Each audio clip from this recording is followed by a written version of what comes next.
Though the United States and Mexico are both considered highly developed countries with per capita GDPs of 53,000 and 10,000 respectively, and high levels of industrialization, the two countries are reluctant to view refugees from Honduras, Guatemala, and El Salvador as asylum seekers. Both countries are far more likely to view refugees from the Northern Triangle as simply immigrants instead of people facing extreme violence in their home countries. In the first half of 2016, 3,486 applicants for asylum from the Northern Triangle were submitted to Mexico, with only 35% getting approved. This lack of recognition has been condemned by many international organizations such as Human Rights Watch.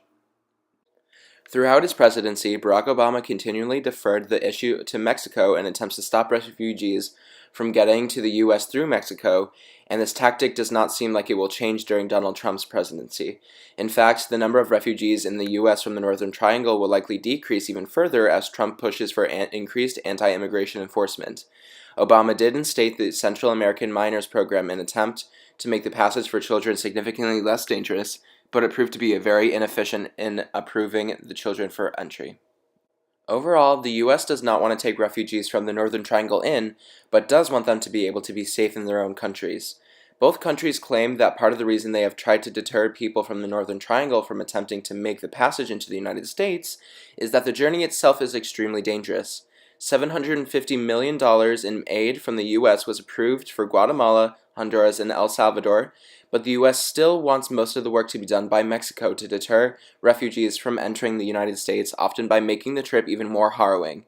Mexico has exponentially increased their immigration enforcement with the 2014 instatement of Programa Frontera Sur, resulting in 150,000 deportation from Central Americans in late 2015. If a refugee is approved for asylum in Mexico, they are housed in camps, and not allowed to leave camp limits without a permit issued by the Mexican government. Adult refugees can find employment in the camps, and their children are permitted to attend the Mexican schools. Some basic health care is provided to refugees in Mexico to prevent spread of disease and promote general welfare. Refugees tend to either remain in Mexico or try to apply for asylum in the United States. In the instance a refugee is approved for asylum in the United States, refugees are allowed to work upon their arrival. Refugees can receive health care in the U.S. under the Affordable Health Care Act, and children are permitted to attend school in the United States. There is no set refugee housing or camps in the United States.